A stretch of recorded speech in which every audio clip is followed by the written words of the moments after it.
Hey, what's up, everybody? All you Utroners out there migrating over from the Instagram. Appreciate the follows and all the comments and engagement. Kind of right now, for the time being, using the YouTube platform as a way to show off mail days, interesting things that are easy to show sort of in a two-dimensional way, if that makes any sense. And then kind of keep the commentary and more or less rants, I guess you could say at times, to the IG lives. So this is a PSA sub, a 20-day sub that I got back from PC Sports Cards recently. And then I did sort these so I could be prepared to talk about them and have them have some logic in the way I'm presenting them. This is about 40 cards. So I know people like watching PSA sub reveals, and I do believe people like, the additional commentary. First off the bat, and I would like that a lot of this stuff came off of ComC. Check out my cards. That's a website where I like to buy singles, and also ComC was a great platform kind of before and very early on in the big wave of grading, because you could find like good condition stuff on there. So for example, 2005 score Aaron Rodgers was not necessarily a card that people were getting graded before the big wave of demand that the hobby hit. So I picked up a couple of these. One came back at 9, one came back at 10. So overall, pretty happy with that. So when I sent these in, standard was at 20 bucks. So all these cards were $20 each to get graded. Lots of wins and then a handful of losses. That would definitely be a loss. I love Topps Finest. I've talked about it a lot on IG. Topps Finest was like the first premium brand that I remember as a kid. So it's got a little bit of historic historic value. Maybe historic's not the right word, but it has a lot of nostalgia to me. This is Mike Trout's second year. I just like the fact that you don't often see pictures of players running the bases, especially in warm-ups, a warm-up pullover. So this is clearly like a spring training pick. So what was nice about this is that we kind of hit like a mini rainbow, a 7, 8, 9, and then we did get a 10. So overall, some of these will be going back to ComC. The low grades will be going back to ComC. This 10, I can't remember if I have one in my PC or not, but I do really like that card. And then Bo Bichette, when I sent these in, Bo Bichette was really heating up.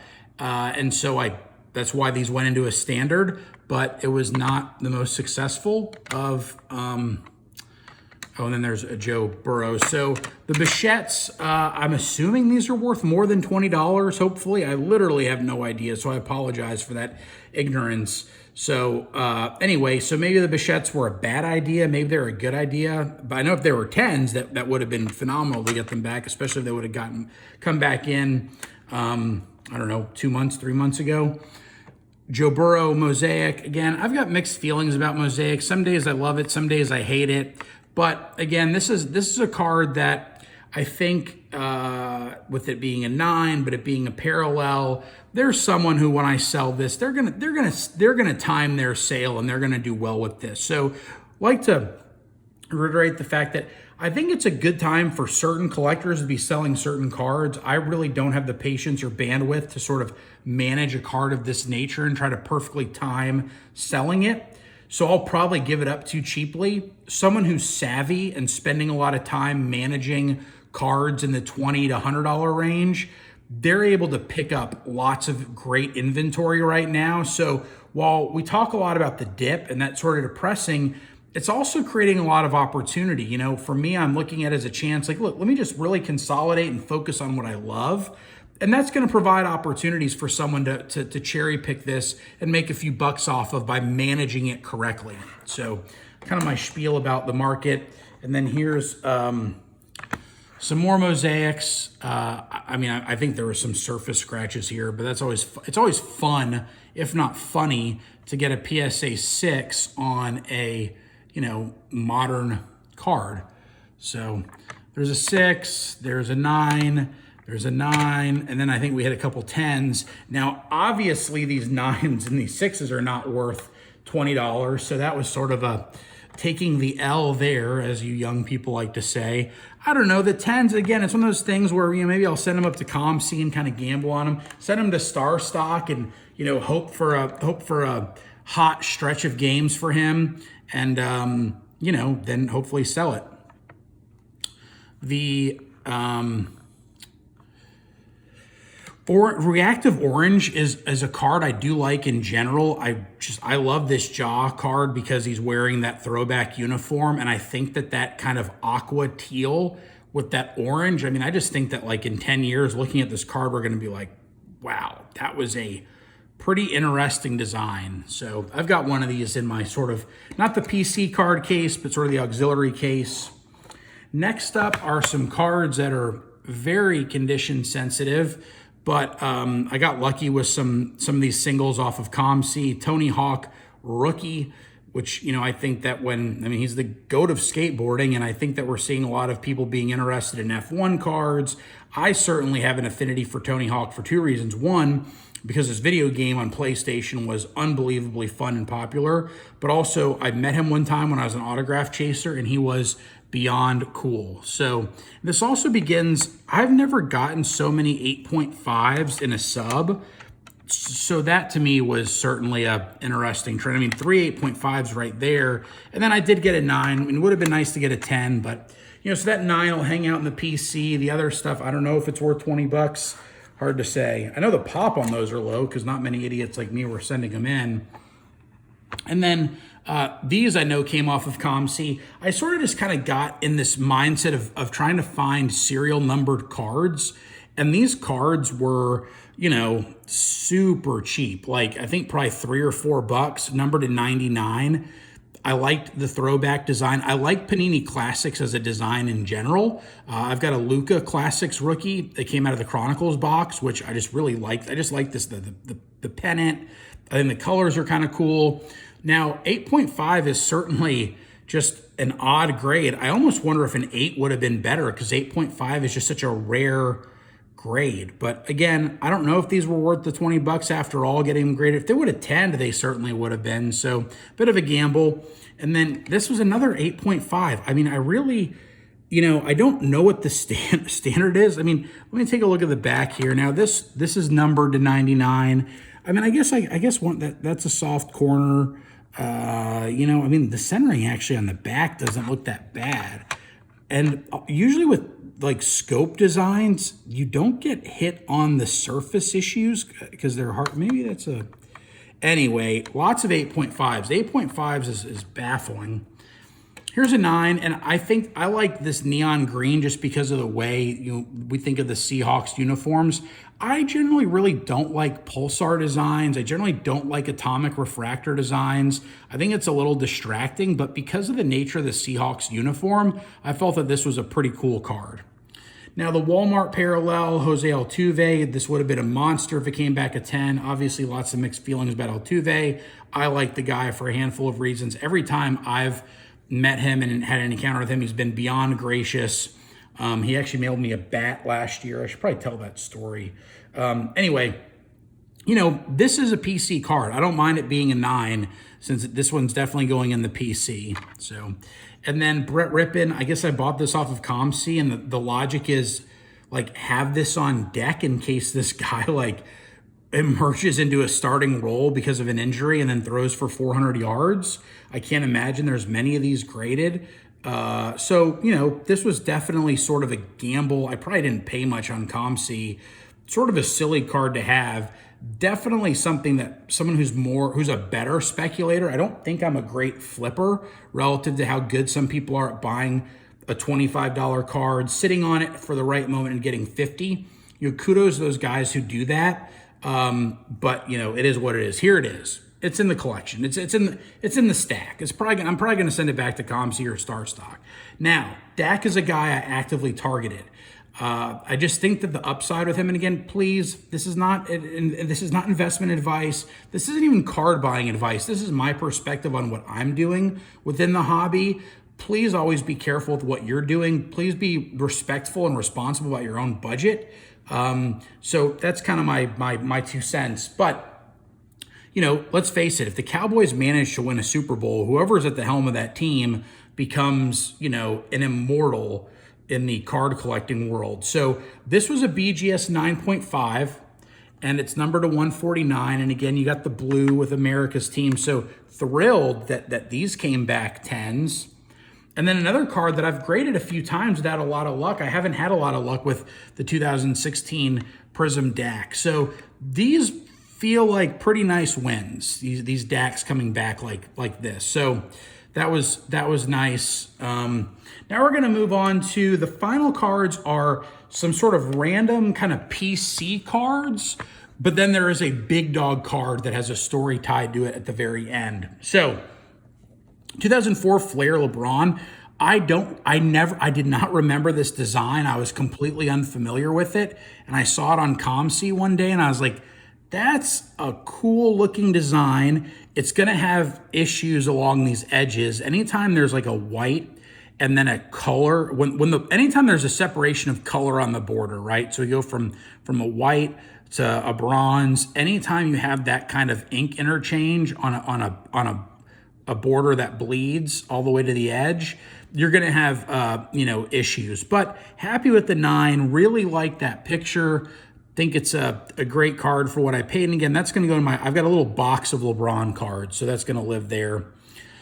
This card I got from opening up a Michael Jordan starting lineup figure. And yeah, we have another 8.5. So that's certainly, that's something. Again, this card's definitely worth more than $20 and worth more. I think this card's probably worth $100 and I have less than $100 in it.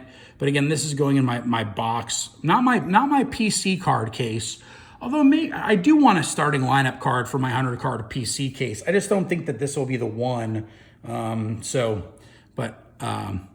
I do. He's got hair and it's a starting lineup card. So overall happy with that. This would have been a nice 10, but again, this was a PC card case. My buddy Matt Powers, the memorabilia dealer, I actually didn't know this card was in the set till he showed it on his feed. And then I've just felt like the red, white, and blue for Pat Tillman. I mean, come on, let's get real here. That's awesome. So thank you to all of our veterans. Thank you to Pat Tillman and his family. The reason we're able to buy cards. Are you aware that that this could be considered gambling, and gambling's not allowed in many countries, or even having possessions like this is not allowed in many countries? So, every day we've got people representing us and representing our freedom. So, thank you, Pat Tillman and all the military who protect us and represent us so well. Then this is kind of like, again, PC. I've got this little box that I label fun cards. I mean, this is just, Topps Magic is a wild set. And I actually like to get some wax of it and just kind of explore it a little bit more. It was one of the few products that I bought years ago. Kind of like I said, 2013 was the year I really got back into collecting in a more significant way, but I dabbled in it. And I like this set because it was college uniform players. And Topps Magic is a lot like Heritage. It's a football brand. But then I saw the Sam Houston. I live in Houston, have a lot of Texas pride. I don't really care that this is a 9 or whatever. I just think it's a super cool card. And yeah, it did come out of a football box. And then this is disappointing because I paid a lot of money. Oh, I almost had a little accident there. I did pay a lot of money for this card. It doesn't come up often. I've got the Kevin Costner Ginter, but like this, so that's the Field of Dreams. This is the Bull Durham. I mean, look, this is a PC card for me. This is a fun card for me. So, man, what a sweet card. I mean, that's just a badass card any way you slice it or cut it. So, again, a little disappointed in the grade. If it would have been an 8, 9, or 10, it was going to go into my little fun card box that I have of more like unique oddball stuff. But, like I've said before, anything that does not live in the 100 card PC case, it's technically for sale in time of emergency or in time of need. Also, there are cards I have that if they hit a certain point, I really can't justify owning them at that price, right? Like for example, if let's just say that I do not wish this, but let's just say Kevin Costner passed away and the market for this shot up to $2,500. yes, I would then sell it, right? Like I've got cards that I'm happy owning at $10,000, but if they shoot up to $30,000, you know, the question I ask myself is like, would I buy this card back at 30,000? No, I wouldn't buy it at 30,000. So that means I got to sell it. So keep that in mind. Now, obviously there's PC stuff that's really untouchable for me, but there is stuff that's like in the next tier of PC where if it got to a certain price, I just can't justify it. So that's a little bit of more background about my collecting philosophy and mentality. We're going to wrap up with a pretty big card, a card I was surprised I didn't get an upcharge on, but a card that I've had a pretty long history with. So, Josh Allen Contenders came back a PSA 10. So, this card I bought in the fall of 2019 raw on eBay for around, I'm thinking it was like 300 or 400 bucks. And I remember I sent it into PSA standard, and that was, you know, they were backed up, but they weren't nearly as backed up as they are now. I got it back kind of towards the height of the kind of March 2020, right? So 16 months ago when things were starting to really take off and get weird. And I had a minimum 10 on it. It did not 10. So I then said, you know what? Let me send it into an Express. I sent it in an Express. It did not 10. Then I was about to sell it raw because I was getting frustrated with it. Now, keep in mind, I looked at this card and I was like, this is a pretty sharp looking card. You know, I don't know what's going on here. Now, of course, in hindsight, I should have gotten the autograph graded too, because it's a pretty good looking autograph now that I see it a little bit more closely. On card auto at that. I was going to sell it raw, just get rid of it. It had gone up a lot. I was frustrated. I said, you know what, though? Even in a 9 case, it's better than selling it raw. So I sent it in, and third time's a charm. And here we are with a Josh Allen PSA 10 Contenders. Very happy to own this. For some reason, I've gotten lucky getting 2018 Contenders graded. I've got a Baker that came back at 10. I've got Sam Darnold that came back at 10. Say what you will. But Josh Allen seems to be kind of the hot guy to that group. So overall, very happy with this standard submission from my friends at PC Sports Cards. Excited that PSA is getting through their backlog, and hopefully we will have some more information about their plans moving forward here very soon. Can't thank you guys enough for tuning in, subscribing, liking, talking smack in the comments. Whatever you want to do, I'm here for it. Have a great day.